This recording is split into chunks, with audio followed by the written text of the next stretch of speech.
नमस्कार, DD news UP में आपका स्वागत है। चर्चा में कार्यक्रम लेकर उपस्थित हूं मैं रामेंद्र सिंह।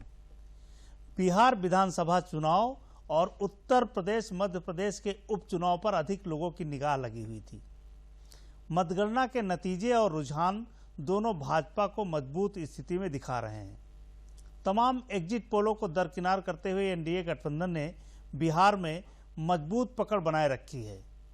बिहार में भारतीय जनता पार्टी जनता दल यूनाइटेड से अधिक सीटें जीतकर ये संदेश देने में कामयाब रही है कि वो अब बिहार की राजनीति में मजबूत हो गई है।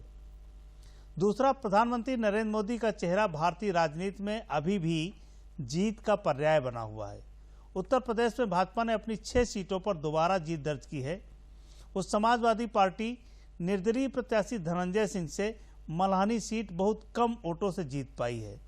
आगे ये भी विश्लेषण होगा कि किसको कितना वोट मिला, लेकिन मुख्यमंत्री योगी आदित्यनाथ ने भारतीय जनता पार्टी कार्यालय में प्रेस कॉन्फ्रेंस को संबोधित करते हुए कहा कि प्रधानमंत्री द्वारा जनता के लिए किए गए कामों के कारण हमको जीत मिली है। इसलिए कि हम जब कहते हैं कि सबका विकास सबकी सरकार है, तो सबका वोट भी हमको मिलता है। हमारे साथ आज भारतीय जनता पार्टी के प्रवक्ता चंद्रभूषण पांडे जी हैं और भास्कर दुबे जी हैं, वरिष्ठ पत्रकार। इनसे चर्चा को आगे बढ़ाएं, उससे पहले मुख्यमंत्री जी का बयान सुन लेते हैं। कि प्रदेश के साथ साथ देश के तरह जो परिणाम आया है, ये मोदी जी के लोक कल्याण का, गरीब कल्याण का, राष्ट्रीय सुरक्षा का और वैश्विक मंच पर भारत को प्रदान की जा रही प्रतिष्ठा के प्रति आम जन के विश्वास के रूप में ये परिणाम आज चाहे वह बिहार विधानसभा का हो या देश के विभिन्न विधानसभाओं के उपचुनावों का है। इन उपचुनावों में जो परिणाम आए हैं, ये आम जनमानस का आम जनमानस का प्रधानमंत्री मोदी जी के कार्यों के प्रति, उनके कार्यक्रमों के प्रति एक जन विश्वास का प्रतीक भी बनकर के उभरा है। मैं एक बार फिर से इसके लिए प्रधानमंत्री मोदी जी का सिर से अभिनंदन करता हूं। राष्ट्रीय अध्यक्ष जी का हृदय से इस अवसर पर उन्हें और पूरी टीम को बधाई देता हूं। प्रदेश की अपनी संगठन और सरकार से जुड़ी हुई पूरी टीम को, सभी कार्यकर्ताओं को हृदय से बधाई देते हुए आप सभी को दीपावली की हृदय से अपनी शुभकामनाएं भी देता हूं। चेहरे पर अपनी सीटों को वापस लाने की खुशी, और 2 बातें उन्होंने कही। एक तो ये कि सबका साथ सबका विकास को लेकर के जो प्रधानमंत्री नरेंद्र मोदी जी की सरकार ने लोगों के लिए काम किया, जो योजनाएं उनके द्वार पहुंची हैं दस्तक देकर, बिचौलिए खत्म हुए हैं, ये वोट उसका है। ये वोट उसका है जो भरोसा करता है कि प्रधानमंत्री नरेंद्र मोदी देश को आगे ले जाएंगे। और ये वोट उसका है जो मुख्यमंत्री ने काम किए हैं और प्रवासी मजदूरों को जिस तरीके से स्थापित किया, उनके रहने खाने की व्यवस्था की, और जिस तरीके से औद्योगिक जगत को आगे ले जाने की बात कर रहे हैं, ये उसका वोट है। मुख्यमंत्री जी ने जो मोटी मोटी बातें कही। चंद्रभूषण जी मजबूत स्थिति में है, जीत तो नहीं कह सकते कि अभी हम क्या स्थिति होगी, क्योंकि कुछ परिणाम आने बाकी हैं। क्या प्रक्रिया है पहली बिहार में भी? आप देखिए, बहुत खुशी के क्षण से पार्टी गुजर रही है, और ये खुशी इसलिए है कि चाहे बात बिहार की हो, चाहे मध्य प्रदेश की हो, चाहे उत्तर प्रदेश की हो, चाहे गुजरात की हो, पूरे देश में एक लहर है कि श्रेष्ठ भारत खड़ा होना चाहिए। पूरे देश में एक लहर है कि जातिवादी राजनीति का पटाक्षेप होना चाहिए। पूरे देश में एक लहर है कि सुशासन एक स्थापित परंपरा बन चुकी है सरकारों का। ये भाजपा सरकारें आज जानी जाती हैं, मानी जाती हैं, आम आदमी के साथ खड़ी सरकारें। पूरे देश में आम जनता अभी भरोसा करने लगी कि जहां मोदी है वहां उसके भरोसे के साथ दगेबाजी नहीं हो सकती, खिलवाड़ नहीं हो सकता। आम आदमी के सपनों का भारत, जिसको हम आत्मनिर्भर भारत कहें, श्रेष्ठ भारत कहें, जगत गुरु भारत कहें, उसको लेकर के जनता में एक उत्साह है। इसकी अभिव्यक्ति आप देख रहे हैं। चाहे बिहार हो, गुजरात में कांग्रेस का खाता नहीं खुला, उत्तर प्रदेश में कांग्रेस का खाता नहीं खुला। कांग्रेस को कितना नीचे ले जाओगे? मध्य प्रदेश में कांग्रेस की देखिए दुर्दशा आपके सामने है, कितने मुख्यमंत्री वहां लगे रहे। तो देखिए, मैं मानता हूं कि भारत का जो प्राचीन गौरव है, हमारी जो विरासत है, राम मंदिर पर भी एक जनादेश है। और उत्तर प्रदेश में हम बात कर रहे हैं तो योगी आदित्यनाथ ने जिस तरह से समाजवादी पार्टी और बसपा के कुशासन के किले को ध्वस्त किया, जातिवाद के किले को ध्वस्त किया, भ्रष्टाचार के किले को ध्वस्त किया, भाई भतीजावाद के किले को ध्वस्त किया, जिस तरह से नौकरियों में भ्रष्टाचार, सरकारी कार्यों में भ्रष्टाचार, आज उत्तर प्रदेश की योगी आदित्यनाथ की सरकार पारदर्शिता के नाते जानी जाती है, सुशासन के नाते जानी जाती है। सबका साथ सबका विकास का मंत्र योगी आदित्यनाथ के चेहरे पर झलकता है। एक जो चेहरे पर जब कोई चीज झलकने लगती है ना, तो विश्वास बनता है। ये विश्वास की जीत है। ये भारतीय जनता पार्टी का विश्वास है कि जहां उसको उम्मीद नहीं होती वहां भी जीत दर्ज हो जाती है। ये भारतीय जनता पार्टी का विश्वास है, कभी पीछे नहीं हटते हैं। लगातार जब से बढ़त बनाई है, विजय रथ आगे बढ़ता चला जा रहा है और मजबूत होता जा रहा है। भास्कर जी, भाजपा के पास क्या मानते हो कि एक ऐसा चेहरा है, एक ऐसा ब्रांड है कि जिसको जहां भी रख देते हैं सारे ब्रांड फीके हो जाते हैं? रामेंद्र जी, इसके लिए आप जो शीर्ष नेतृत्व है भाजपा का, जिसके चेहरे पर पूरा देश आज जो है वो भरोसा करता है, माननीय नरेंद्र मोदी जी का चेहरा। आप अब बहुत चीजें, पार्टियां कुछ भी कहें, दल कुछ भी कहें, सत्य तो वही होता है जो जनता करती है। बिल्कुल। जनादेश जिसको देती है, जनादेश जनता भाजपा को दे रही है, तो वे लोग कुछ कहते रहें, इससे कोई असर पड़ने वाला नहीं है। एक चीज ये भी देखनी होगी कि ये जो जीत है, ये जो व्यक्ति है नरेंद्र मोदी नाम का, ये इतना सफल क्यों है। आप इनकी पृष्ठभूमि में जाइए। ये राष्ट्रीय स्वयंसेवक संघ के प्रचारक से उठे हैं। इन्होंने अपने कार्यालय में झाड़ू भी लगाया है, अपना कपड़ा भी खुद धोया है। बिल्कुल। और धीरे धीरे विकास करते हुए फिर संघ ने और भारतीय जनता पार्टी ने इन पे विश्वास जताया। और जब से ये व्यक्ति आया है, निरंतर जनता के भलाई के लिए काम करना, गरीबों तक चीजें पहुंचाना, गरीबों की चिंता करना। हाँ, एक बात ये जरूर है, अपर क्लास थोड़ा सा इनसे नाराज है, क्योंकि इनकी जो भी योजनाएं होती हैं वो नीचे के लिए होती हैं। तो आज की तारीख में 90% तो वोटर वो नीचे वाला है। जो मलाई 10% काटता था, वो मलाई अब वितरित हो रही है। आप मलाई नीचे मलाई और भी कम करने वाले, मलाई हाँ, लोग मलाई और भी लोगों की कम होगी। तो अब रामेंद्र जी विचार इस विषय पे करने वाला है कि क्या जो राजनीतिक दल ढपोर संखी वादे कर रहे हैं, या जो इस तरह से सरकारों को बदनाम करने की कोशिश कर रहे हैं, तो अभी इन सारी घटनाओं से बिहार को देख लीजिए, मध्य प्रदेश को देख लीजिए, गुजरात को देख लीजिए, अपने उत्तर प्रदेश को देख लीजिए, इन सब चीजों से तो यही सिद्ध होता है कि ये जनता, ये नेता खाली अपने वर्चस्व की लड़ाई लड़ रहे हैं। जनता ने मन बनाया, जनता तय करके बैठी साहब हमें नरेंद्र मोदी का नेतृत्व पसंद है और उनके नेतृत्व में काम कर रहे सरदारों की, भले उनके अंदर कुछ कमियां हो।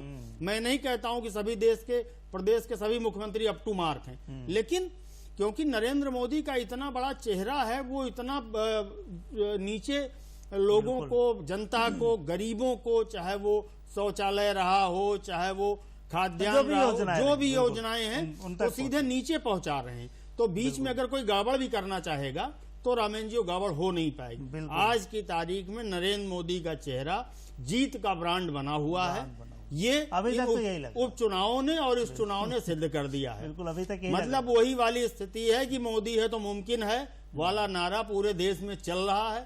अब कोई विपक्ष कुछ कहे कि साहब जहां विपक्ष जीतता है वहां ईवीएम खराब नहीं होती है, जहां नहीं जीतता वहां ईवीएम खराब कर देता है। तो ये सब शोर आएगा, लोग कहेंगे। तो इन परिस्थितियों में चंद्रभूषण जी, क्या जातिवाद की राजनीति अपने चरम पर पहुंच के नीचे की ओर आ रही है क्या? लंबा समय, करीब 20 साल हमने जातिवाद की राजनीति देखी है। देखिए, 2 राज्य जो यूपी और बिहार, एक उपचुनाव के दौर से गुजरा है, एक पूरा जो है आम चुनाव था। ये दोनों राज्य जातिवाद के जहर के शिकार रहे जी। हम लोग तो विद्यार्थी जीवन में बिहार को देख रहे हैं तब से कि बिहार में फसल कोई बोता था, काटता कोई और था, और वहाँ भी अपराधियों का भी एक जाति गिरोह चलता था। ये भी आपने चुनाव में बताया कि पिछली गुंडई याद रखो। हाँ, नरसिंहार के वो किस्से आपके तीसरे दिन अखबारों में रहता था कि 74 लोग मारे गए, 64 लोग मारे गए, 44 लोग मारे गए, और पर्टिकुलर जाति के लोग मारे जाते थे। देखिए, जातिवाद का जहां एक तरह से देखिए कि किला ध्वस्त हो रहा है कि जातिवाद नहीं चलेगी, लोगों ने जातिवाद के दुष्परिणाम को भुगता। जैसे आप उत्तर प्रदेश में बैठे हैं, यहाँ की बात क्यों न करें। बिल्कुल कि उत्तर प्रदेश में इटावा एक जिला हुआ करता है, उसमें सैफई एक गांव हुआ करता है। जब भर्तियां होती थी उत्तर प्रदेश में, तो हम नहीं मानते कि सभी यादवों का कल्याण होता था। लेकिन आज यादव का कल्याण जरूर योगी जी कर रहे हैं। उस जमाने में पर्टिकुलर यादव का, पर्टिकुलर घराना जो पैसा रिश्वत दे सके, वो यादव जो रिश्वत दे सकता था, उसका कल्याण मैनपुरी का होना चाहिए, बदायूं का होना चाहिए, औरैया और इटावा को होना चाहिए। देखिए जातिवाद का जो जहर था, वो जातिवाद फिर क्षेत्रवाद, हाँ, दोनों मिल करके फिर परिवार, विष बेल, फिर परिवार, विष बेल बन गया। बिल्कुल। और ये विष बेल बन के विकास की जो नदी थी उसको सुखा रहा था, उसमें जहर घोल रहा था। नतीजा क्या था?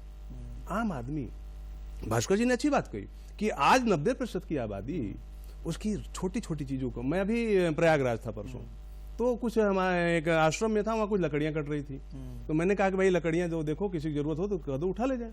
तो उसने कहा साहब अब लकड़ी की जरूरत नहीं होगी, बहुत सिलेंडर बंटवा दिया। तो मैंने कहा वोट दोगे आपकी बार तुम लोग? तो देखिए स्थिति क्या है, यही योजनाएं ही जो आम आदमी तक पहुंच आज स्थिति ये है भाई साहब कि लोगों को, लोग अन्न बेच रहे हैं, पीडीएस सिस्टम इतना ट्रांसपेरेंट हो गया। उत्तर प्रदेश का पीडीएस सिस्टम तो भगवान, मतलब आज लोग, लूट थी जहाँ ट्रकों और ट्रेनों माल बिक जाता था, वहाँ ये स्थिति है। तो देखिए जातिवाद का किला ध्वस्त हुआ, भ्रष्टाचार की जो नहर बह रही थी जिसमें स्नान हो रहा था लोगों का, वो भी सूख गई है। और मैं मानता हूँ कि ये उपचुनाव आगे एक बात मैं और बोल के आगे मत, ये बिहार और बंगाल कभी एक प्रांत हुआ करते थे, बिहार ले लिया है, मतलब बिहार ले लिया है, और इसकी हवा जो है ना बंगाल को पटकनी देगी। समझ रहे हैं आप, दूर तक निगाह है भारतीय जनता पार्टी के, भी बंगाल टारगेट है। भास्कर जी, भाजपा की जो जीत है उसको हम 3 खंभों पर खड़ा करते हैं। एक तो राष्ट्रवाद, दूसरा विकास जिसकी बात हो रही थी, तीसरा हिंदुत्व। ये तीनों को प्लस करके मानते हैं कि जीत का जो सेहरा है इसके इर्द गिर्द रहता है। रामेन जी, ये तो विषय रहते ही हैं, लेकिन चौथा भी एक खंभा है जो हमारे अपने दल के कार्य, मतलब भाजपा के कार्यकर्ता हैं, जो संघ के पृष्ठभूमि से परिचित हैं, उनमें संस्कार भी है। राष्ट्रवाद के साथ आप संस्कार भी जोड़िए। इन परिस्थितियों में आज की तारीख में जो भी चीजें हो रही हैं, आम जनता, और जैसे आप मान के चलिए मुसलमान भी वोट कर रहा है भाजपा को, जो नतीजे आ रहे हैं, मुस्लिम बहुल क्षेत्रों में भाजपा की सीटें निकल रही, मुस्लिम बहुल बूथों पर भाजपा जीत रही। पिछली बार आपके एक मंत्री ने कहा कि हमारी बेटी सांसद बन के आई, वहां तो मुस्लिम वोट अधिक है, और अगर वोट नहीं मिलता तो कैसे जीते? हाँ, वो सारी चीजें हैं। और जो कुछ गड़बड़ियां हो रही हैं, ये आप ये समझिए कि नरेंद्र मोदी ने इस बार शपथ लेते ही कहा था सबका साथ, सबका विकास और सबका विश्वास, वो फलित हो रहा है।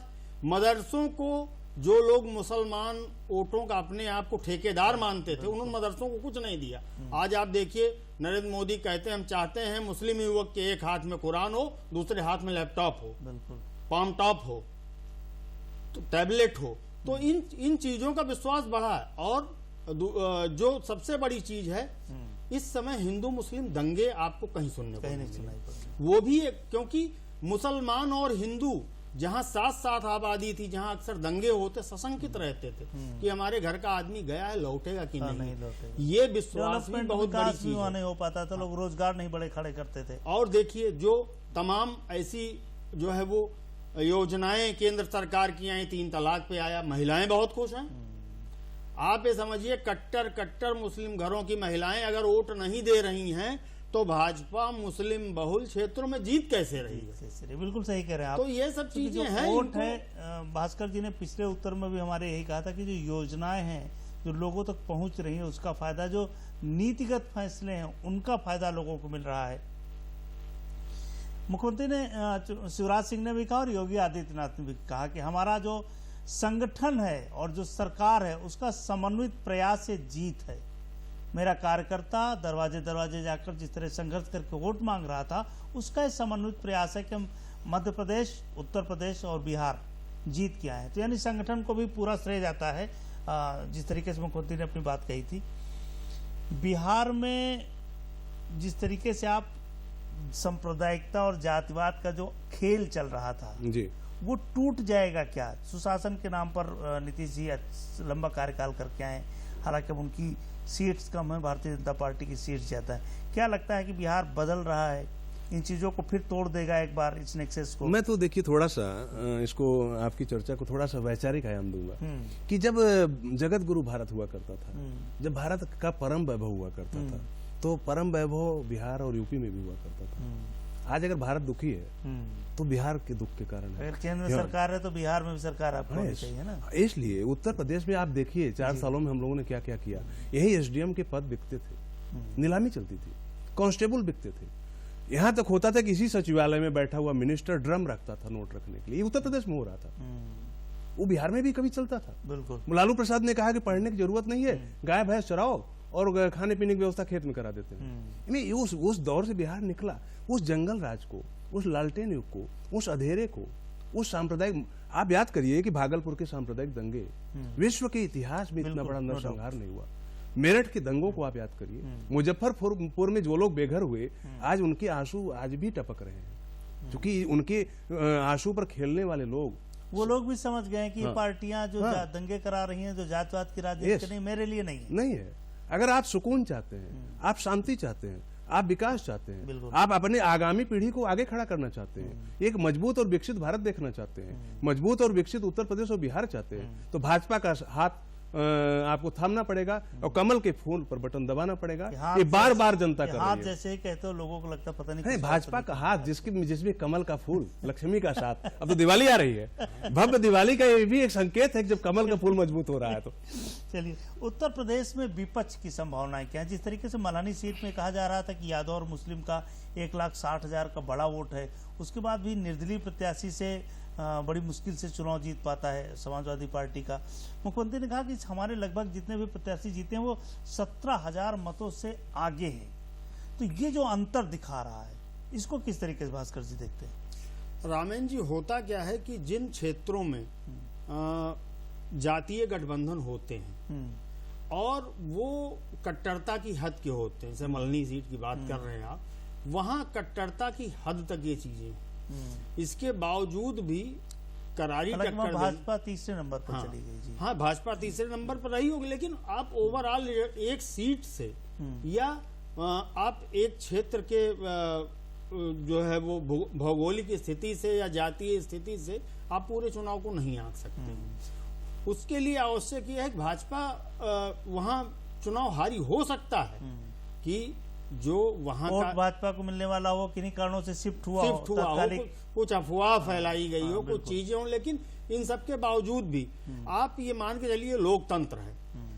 अगर विपक्ष का होना भी जरूरी है रामेन जी, बिल्कुल, आप ये समझिए विपक्ष के लिए जो संभावनाएं खत्म हो रही हैं, ये लोकतंत्र के लिए अच्छा संकेत नहीं है।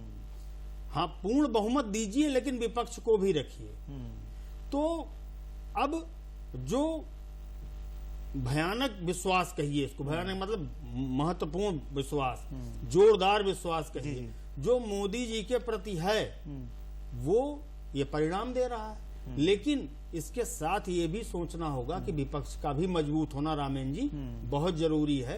अब विपक्ष की ऐसे कृत्य हैं, क्या विपक्षी पार्टियां थोड़ी हमें को मजबूत करना पड़ेगा। ये तो भाजपा थोड़ी मजबूत करने जाएगी उनको। अगर उनको लगता है अखिलेश यादव को कि राष्ट्रीय अध्यक्ष चुनाव में प्रचार में नहीं जाएंगे, उनके कार्यकर्ता के साथ नहीं खड़े होंगे, तो विपक्ष भाजपा थोड़ी मैं रामेन जी इसी बात पे आ रहा था, आपने सवाल कर दिया जी।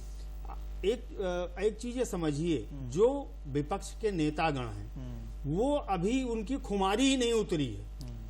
कांग्रेस है तो अपने आप को प्राइम मिनिस्टर ही मान रही, 6 साल हुआ, क्या हुआ, आगे जीतेंगे। अखिलेश यादव ये सोच रहे हैं कि पूरे प्रदेश का मुसलमान और यादव उनके साथ खड़ा है, जबकि ये प्रतिशत घट के 50 से भी नीचे आ चुका है। बेचारे आजम खां बेचारे कहां हैं? आजम खां की स्थिति देख लीजिए। तो ये जो विपक्ष था वो जातीय हिंसा पे मजबूत होता था। जातीय हिंसा को नियंत्रित कर लेना सरकार की सबसे बड़ी सफलता है, जिसकी वजह से विपक्ष उभर नहीं पा रहा। अब विपक्ष अगर उभरना है तो उसको जनता के मुद्दों के साथ लड़ना होगा, जैसे मुलायम सिंह किया करते थे। मैं कहता हूं ठीक है उनकी वजह से जातीय हिंसा, लेकिन मुलायम सिंह चांदी का चम्मच लेके नहीं आए थे ना, उन्होंने संघर्ष किया था, वो पब्लिक में संघर्ष करते थे। भाई आपको सरकार का विरोध करना सड़क पे उतरिए। ट्विटर से अब जो ट्विटर से चुनाव नहीं होते हैं रामेन जी, बिल्कुल सही। ट्विटर और सोशल मीडिया नहीं मुख्यमंत्री बनाती, न विधायक बनाती है। उत्तर प्रदेश की सरकार ने संगठित अपराधियों पर बड़ा काम किया है, चाहे वो मुख्तार अंसारी हो, अतीक हो या कोई और हो, कोई सिंह हो, कोई यादव हो, कोई पांडे या दुबे हो, इससे फर्क नहीं पड़ता। जो अपराधी है उसके खिलाफ काम किया है। क्या उत्तर प्रदेश में जो विकास का एजेंडा है, जो अपराध को किनारे करने की रणनीति है, ये भी 6 जो उपचुनाव हो उसमें देखने को मिली? ये भी तय हो गया कि अपराधियों के साथ या गुंडों के साथ जनता नहीं खड़ी है, सरकार अगर सही काम कर रही है तो उसके साथ लोग खड़े हैं। देखिए, निश्चित रूप से मैं तो ये कहूंगा कि अगर एक शब्द में बोलना हो तो उत्तर प्रदेश के उपचुनाव के परिणाम इस बात के संकेत हैं कि उत्तर प्रदेश में लोकतंत्र परिपक्व हो चुका है। आज बड़े बड़े नेता झूठ बोल सकते हैं, अखिलेश यादव के हर ट्वीट में झूठ है। ये आप कह रहे हो, हाँ। वो तो कह रहे हैं हम ही हर ट्वीट में झूठ है। वो तो कह रहे हैं भाजपा, नहीं, अब ये तो मुहर लग गई ना, भाजपा झूठ, ये तो मुहर लग गई ना। अब झूठ नहीं चलेगा, झूठ नहीं। क्योंकि जो बैठा है वहां पर, आप पत्रकार हैं, आप समझ सकते हैं, आप तो जनता के बीच में जाते हैं कि जनता भी पत्रकार है। जनता भी पत्रकार है। जनता आज सोशल मीडिया के दौर में खबरों की मोहताज नहीं है वो। हाँ, उसके पास हमसे पहले अपडेट, उसे पता है। बिल्कुल। और एक चीज मैं और जोड़ दूं, जो आपने अभी अपराध की बात की, देखिए शायद समय की बंदिश होगी, लेकिन मैं इतना कहना चाहूंगा कि उत्तर प्रदेश में आज जो परिस्थितियां योगी आदित्यनाथ ने 4 सालों में खड़ी की है, वो कोई सामान्य घटना नहीं है।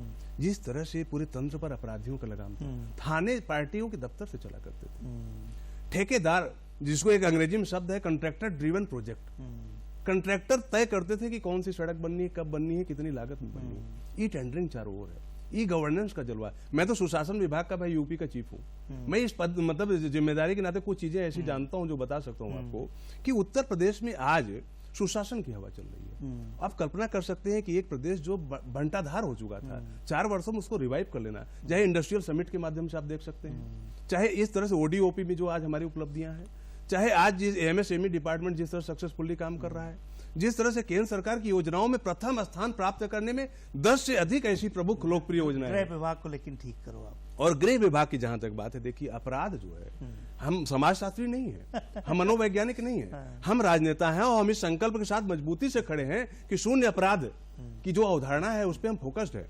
लेकिन अब से समाज को भी लगना, समाज को भी लगना, सरकार की जरूरत नहीं है। भास्कर जी, क्या है ईवीएम पर सवाल खड़े हो गए? ईवीएम तो बेचारी परेशान हो जाती है हर चुनाव के बाद। अब आप ये समझिए, लोक लाज बचाना, अब जो जीता उसकी जिम्मेदारी है। ईवीएम जो है वो अब एक ऐसी कमजोर महिला जैसी नजर आती है, जो सड़क पे निकलती है तो हर आदमी की नजर उस पर। महिला पर हालांकि हम टिप्पणी ना करें, महिलाएं मातृशक्ति हमारे। एक बात कह रहे हैं, एक कहावत है देहाती, तो ईवीएम जब ये लोग जीतते हैं तब ईवीएम की कोई प्रॉब्लम नहीं होती, जब हारते हैं तो ईवीएम की प्रॉब्लम होती है। और दूसरी चीज, कोई भी सरकार, कोई भी पार्टी, कोई भी दल अगर अपना एजेंडा लागू करना चाहती है तो सरकार में होना जरूरी है। आज जो भी कार्य हो रहे हैं वो आपको याद होगा, स्मृति शेष रज्जू भैया ने कहा था कि अगर हमको अपनी नीतियां लागू करनी है तो हमें अपनी सरकार लानी होगी। ये तय है कि सरकार लाने में बहुत से ऐसे भी ईंट रोके लगे हैं जो इनके अपनी वास्तविक विचारधारा के, इनके संगठन के लोग नहीं थे। वो गड़बड़ियां करेंगे, गड़बड़ियां करने का भी प्रयास करेंगे। वो चाहे योगी आदित्यनाथ जी को लाके मुख्यमंत्री बैठा दीजिए, यह मोदी जी खुद ही हैंडल करें उत्तर प्रदेश को, वो करेंगे, क्योंकि जिसकी जैसी स्थिति होती है वो ऐसा करता है। क्योंकि आप ये समझिए कि आज जो भी परिस्थितियां हैं, भारतीय जनता पार्टी ने अपने घोषणा पत्र में किए गए सभी वादों को पूरा कर लिया है। बिल्कुल। अगर इनकी सरकार ना होती, अच्छा सरकार बनाने के लिए किसी भी सदाचारी व्यक्ति को अगर मुख्तार अंसारी के खिलाफ आप खड़ा करते, वो भाजपा कांग्रेस का किसी का होता, क्या आपको उम्मीद हो जीत क्या था? तो उस समय मुझे लगता है कि भारतीय जनता पार्टी आगे के लिए इन लोगों ने काम सुनिए ना, हमें ये लगता है कि इन लोगों ने मैनेज किया हुआ गुंडे से गुंडे को लड़ाओ, भले बाहर से लाओ। नहीं, आपकी बार तो अब एक भी अपराधी नहीं उतारा, इस बार नहीं उतारा, लेकिन ये सब आप कैसे लागू कर पाते अगर उस समय आपने अपराधी ना उतारा होता तो? आज आपकी सरकार है, आपकी नीतियां चल रही हैं, आप अपने हिसाब से पब्लिक को अपनी ओर आकर्षित कर रहे हैं, अपने हिसाब से योजनाएं दे रहे हैं, अपने हिसाब से आप धाराएं हटा रहे हैं और जोड़ रहे हैं, बुलडोजर भी चलवा रहे हैं, बुलडोजर भी चलवा रहे हैं, अपने हिसाब से आप अपराधियों को ठोके पीटे दे रहे हैं। अच्छा, एक सवाल चंद्रभूषण जी से भी और आपसे भी, कि कभी नीतीश जी मारल की बात किया करते थे, भाई हमारी सीटें ज्यादा हैं, विपक्ष की एक बार बात आई, एक सीट से ज्यादा हो गए तो भाजपा को विपक्ष से हटा दिया। क्या ऐसी संभावनाएं भी हैं? भास्कर जी पहले छोटा जल्दी से आपको, फिर क्या ऐसी भी संभावना है कि नीतीश जी कहने नहीं पार्टी में भाजपा को ज्यादा सीट मिली है, मुख्यमंत्री इनका? जी ऐसा है कि जो चीजें कही गई होंगी इनका एजेंडा पहले तय होगा। एजेंडा तय हुआ होगा पहले। इनका नेतृत्व इस मामले में बहुत सख्त है। जैसे शिवसेना मुख्यमंत्री इन्होंने शिवसेना से तय किया था हम अपना बनाएंगे, वो नहीं माने, उनका साथ छूट गया। अगर इन्होंने तय किया होगा कि जो ज्यादा जीतेगा वो मुख्यमंत्री रहेगा, तो बिहार में सरकार बने और चाहे न बने, नीतीश को अपने आप को ब्लैकमेल नहीं करना। क्या क्या है निश्चित रूप से आपको देखिए, हम लोग बार बार अपना घोषणा करते रहे, नड्डा जी ने हमारे राष्ट्रीय मुख्यमंत्री यही रहे, मुख्यमंत्री नीतीश कुमार जी होंगे। और शेष देखिए जनादेश जो हुआ है वो जनादेश मारल की बात नहीं होगी, जनादेश एनडीए का है। अच्छा जनादेश, अच्छा आपको लंबी दूरी खेलना है, मतलब लंबी दूरी खेलना, हम लोग लंबी दूरी, हम तो श्रेष्ठ भारत के निर्माता है। अच्छा, हम बिहार के चुनाव में केवल नहीं रुकने वाले हैं, आगे बंगाल भी देख रहे हैं, बंगाल, और फिर हमारे पास केरल पर भी निगाह है। देखिए जो भी परिस्थितियां हैं, चाहे उत्तर प्रदेश का चुनाव हो, मध्य प्रदेश का उपचुनाव हो या बिहार का पूरा चुनाव हो, कम से कम एक बात स्पष्ट है कि मुख्यमंत्री योगी जी हो या शिवराज जी हो, लेकिन ये सारे लोग मोदी ब्रांड के नीचे हैं। जिस तरीके से प्रधानमंत्री ने देश में काम किया है उसका एडवांटेज भारतीय जनता पार्टी को मिल रहा है, और आने वाले समय में भी जो संदेश है, जिसकी बात मुख्यमंत्री ने कहा कि 17,000 से अधिक मतों से हमारा प्रत्याशी जीता है मिनिमम वोट से, तो जो संभावनाएं हैं वो भी प्रबल हैं। विपक्ष को देखना चाहिए कि कैसे वो जनता के बीच है, जिसकी बात भास्कर जी कर रहे थे। आप दोनों लोगों का बहुत बहुत आभार, नमस्कार, धन्यवाद, नमस्कार।